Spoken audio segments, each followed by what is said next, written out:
saya ingin bertanya mengenai kesehatan mental dan fisik, karena mungkin banyak orang yang sekarang mengalami fase dimana udah lelah fisik, lelah mental juga, jadi gabung gitu.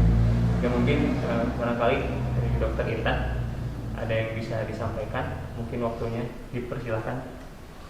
Ya, bismillahirrahmanirrahim. Banyak sekali ya di masyarakat ini yang memang selalu mengeluhkan dari segi fisik gitu ya, terutama ketika datang ke dokter gitu ya, ada merasa pusing lah, nyeri perut lah gitu ya, lemas lah badan gitu ya. Memang dari pengalaman saya itu terutama di awal-awal bulan Ramadan gitu ya, di awal-awal bulan Ramadan, karena yang pertama mungkin dari segi kebiasaan. Nah, dari segi kebiasaan, misalnya masyarakat yang memang atau kita sendiri gitu ya, kita sendiri yang belum terbiasa untuk berpuasa, misalnya tiba-tiba kita harus berpuasa selama 30 hari gitu dan setiap hari gitu ya. Nah, kaget ya, pasti kaget ya tubuh gitu. Nah, yang paling sering dari pengalaman saya itu dari masyarakat itu yang paling sering itu mengeluhkan nyeri perut atau nyeri lambung. Nah, dari yang paling sering itu keluhannya itu nyeri lambung. Nah, kalau dari segi medis ya, untuk dokter tuh kita harus pintar-pintar mendiagnosis ya, apakah keluhan pasien itu betul-betul dari lambung atau memang dari keluhan yang lain. Ada keluhan di mana lambung tuh yang pertama misalnya pasien merasakan perih gitu ya, perih habis makan perih gitu ya, belum makan perih gitu. Terus selain itu juga ada keluhannya kembung misalnya atau begah gitu, kemudian ada rasa mual gitu ya, pengen muntah gitu ada gitu beberapa keluhan itu bisa juga dinamakan dengan dispepsia fungsional, keadaan yang ya misalnya makan terlalu banyak gitu ya gitu, terus malah jadi malah jadi penuh gitu ya lambungnya. Kan dari segi agama kita juga diajarkan gitu ya, 1/3 makan gitu ya, 1/3 minum, nah itu sisanya di lambung itu 1/3 udara, jadi nggak boleh langsung penuh gitu ya gitu. Kadang-kadang kalau misalnya lagi bulan puasa ya, kadang-kadang pengen semua dimakan, terus makanannya juga yang pedas misalnya, nah yang pedas gitu langsung dimakan lah gitu, atau makan yang banyak mengandung santan misalnya. Nah itu yang bisa menyebabkan si lambungnya tuh yang nggak terbiasa gitu makan makanan seperti itu kalau lagi nggak puasa. Itu makanya keluhan seperti dispepsia, terus ada juga yang namanya GERD gitu ya, sama yang naik sampai ke ke dada panas gitu ya, tenggorokan gitu ya panas. Nah tapi dari segi medis juga harus diyakinkan gitu ya, keluhan ini tuh betul-betul betul-betul keluhan sakit fisik atau sakit yang lain yang tadi saya sebutkan. Nah, sakit yang lain itu ada yang namanya psikosomatik. Nah, psikosomatik pernah dengar nggak? Mungkin? Ya, mungkin agak ini sih kayak ya mungkin ya ini mah saya gitu karena suka film gitu ya. Kayaknya mirip di kayak Dokter Strange gitu, dia tuh kena gangguan mental, bisa jadi itu kan. Bisa jadi orang tuh sebetulnya tuh secara fisiknya sehat tapi dia tuh kena mental istilahnya gitu. Oke, nah itu perlu diyakinkan, kan tadi namanya psikosomatis.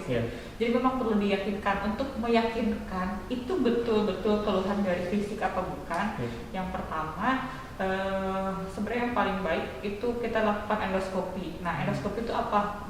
Masukkan kamera gitu ya ke tenggorokan, dimasukin kamera tenggorokan, dilihat itu lambungnya benar-benar ada luka apa enggak. Nah sebenarnya dari tenggorokan udah ketahuan ya kalau misalnya ada luka tadi iritasi dari asam lambung gitu, biasanya merah-merah gitu ya, merah dari tenggorokan terus ke trakea gitu ya, esofagus gitu ke bawah sampai ke lambung itu ada gitu lukanya. Tapi ketika dicek pakai endoskop itu normal semua gitu ya. Kalau misalnya udah dipastikan gitu dari segi klinis itu normal, baru kemudian kita cari tahu apa sebabnya gitu ya, masalahnya. Kita harus tanyakan gitu ya pada pasien gitu ya, riwayat pasiennya tuh gimana, apakah ada keadaan yang membuat dia stres apa enggak misalnya gitu ya. Karena berpengaruh sekali nih ya apa yang kita pikirkan dengan apa yang sering kita tahu itu afirmasi positif ya dan afirmasi negatif. Nah kalau misalnya yang sering baca pada orang itu afirmasi negatif, wah kayaknya saya ini deh, kayaknya saya itu deh, kayak semuanya dipikirin, muncullah keluhan yang namanya cemas nantinya, cemas, was-was, muncul juga keluhan psikosomatis. Nah ini juga dikaitkan dengan namanya gut brain axis. Gut brain axis itu adalah hubungan antara kepala dan pencernaan. Nah, jadi si kepala nih, ya kepala kita, gitu ya, sistem sarafnya, hubungan saraf antar kepala dan pencernaan terutama di lambung itu posisinya tuh tegak lurus di tulang belakang. Jadi kalau apa-apapun yang kita pikirkan gitu, yang pertama kena ke bawah itu organ pencernaan yang kena gitu adalah lambung gitu. Selain itu juga ada yang namanya serotonin. Nah pernah nggak tuh dengar namanya serotonin? Serotonin itu seperti hormon yang dikeluarkan, tuh hormon rasa nyaman dan rasa senang. Nah dan itu hampir 80% munculnya tuh dihasilkannya tuh di lambung, malah sisanya tuh di otak. Pokoknya bukan hanya lambung sebetulnya, semua organ tubuh kita gitu ya, dari otak itu ada yang namanya itu sistem saraf ya, sistem saraf simpatis, parasimpatis, semua diatur sama otak ke semua organ-organ kita. Nah, si lambung ini yang paling tegak lurus dengan otak, maka dari itu kalau ada apa-apa ya di pikiran kita, ya kita dirasa cemas, rasa was-was gitu ya, yang paling cepat muncul keluhan itu malah maksudnya bukan sakit perut bagian kanan bawah misalnya gitu, bagian kiri bawah misalnya, tapi sakit perutnya di ulu hati karena paling dekat gitu dari tegak lurus dari kepala gut brain axis-nya itu adalah si lambung gitu.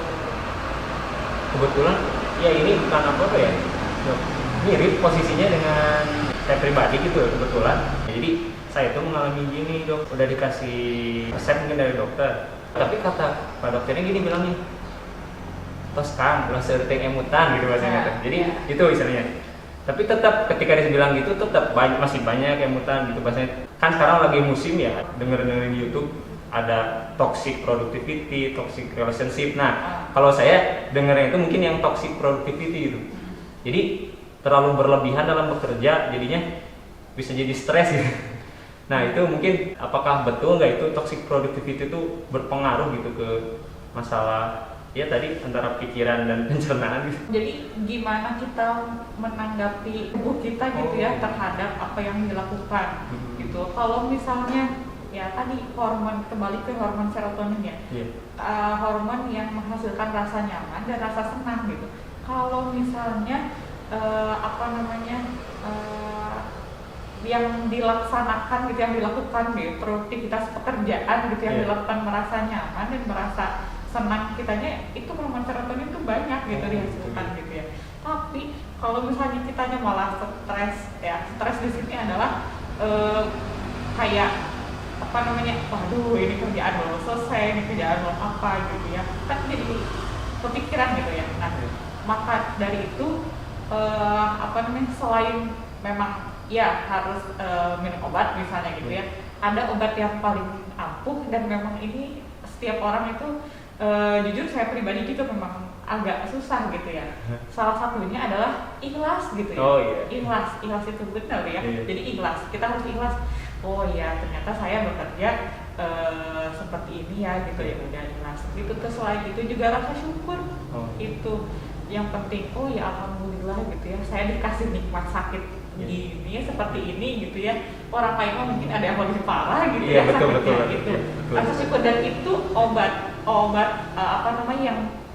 yang paling ampuh gitu ya.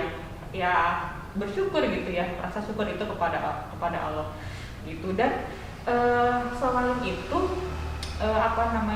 kalau misalnya dari segi medis ya, kalau dari segi medis itu ada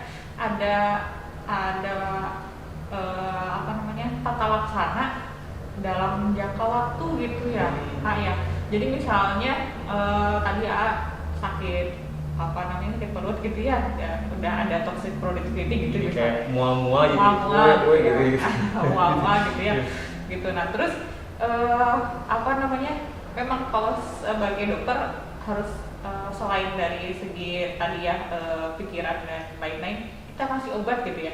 Kalau ngasih obat itu ada jeda waktunya. Kalau misalnya dalam waktu 2 minggu dikasih obat gitu ya, terus belum membaik, nah itu yang harus jadi perhatian buat saya gitu ya, kita sebagai tenaga medis, kita sebagai dokter, ini ada apa gitu ya, kok belum sembuh. Tapi kalau misalnya dalam waktu 2 minggu ternyata dikasih obat enakan ya, membaik, oh ya berarti ada 2 tuh ininya, apa namanya, penyebabnya. Bisa dari pikirannya, bisa memang betul-betul memang fisiknya tuh sakit gitu, kayak gitu. Dan kembali lagi, kalau misalnya udah 2 minggu nih misalnya pengobatan, nah misalnya ini teh nggak sembuh-sembuh gitu ya, dikasih obat ini, minum obat ini, itu nggak sembuh-sembuh, ya kita perbaiki lagi gitu di dalam diri kitanya gitu ya.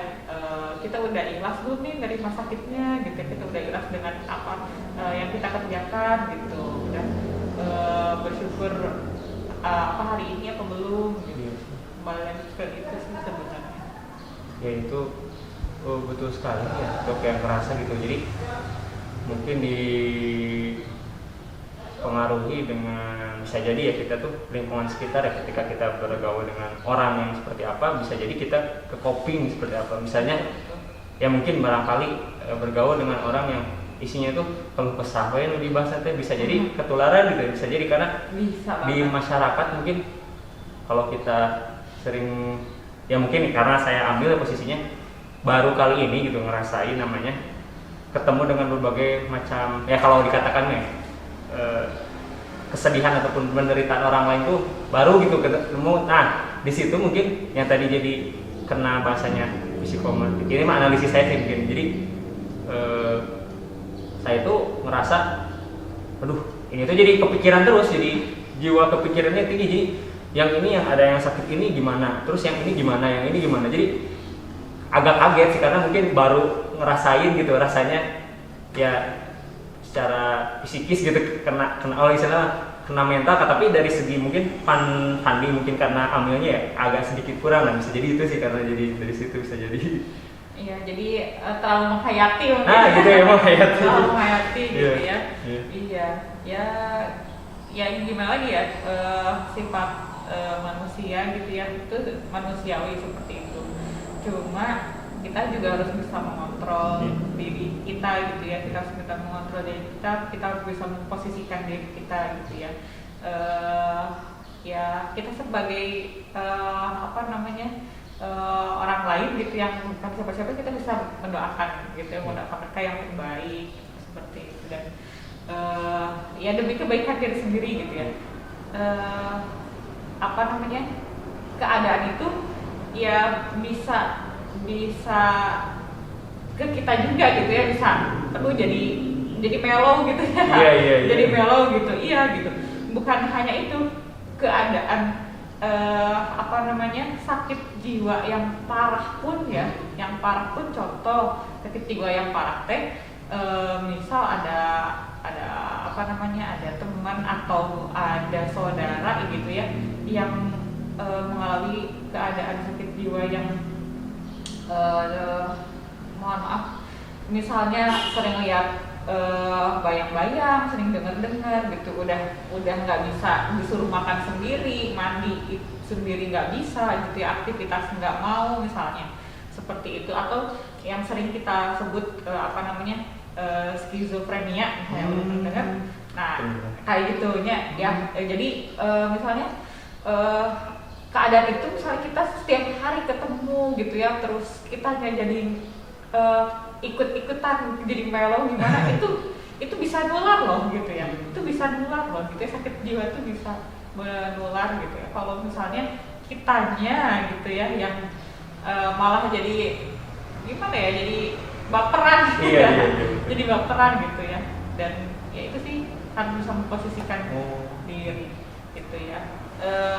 Ya karena bisa punya teman yang tadi Al bilang yang suka keluh kesah terus tiap hari ya gimana gitu ya. Nah gitu, jadi ya harus bersemangat lah gitu ya, karena nggak semua yang kita lakukan itu harus penuh dengan keluh kesah gitu ya. Gitu ya. Ini mungkin ada sih jadi yang berkaitan dengan serotonin. Sebetulnya itu setiap orang ada istilahnya hobi ya, Dok. Jadi mungkin saya gitu ada hobi yang kalau istilahnya mah healing gitu. Jadi ini mah ada keyword yang lucu, ada healing yang hilang gitu. Jadi misalnya sering main, kan cowok itu main PES gitu, main bola gitu. Itu tuh kayak healing rasanya, tapi udah jarang main kayak gitu. Terus mungkin di IG isinya malah yang bikin pusing juga gitu. Jadi ada itu ya yang seneng-seneng aja gitu, kayaknya serotonin itu yang hiburan lah maksudnya gitu ya, kayak hobi bisa jadi yang kita sukai gitu. Yang membuat kita senang gitu ya, gitu yang buat kita senang gitu. Dan terkait hobi dan healing gitu ya. Ya itu yang banyak dibahas orang-orang juga ya. Healing, terkait healing gitu ya. Healing sebenarnya healing apa, kayak liburan katanya lah, itu jadi healing apa gitu. Iya boleh banget gitu ya, nggak apa-apa gitu. Cuma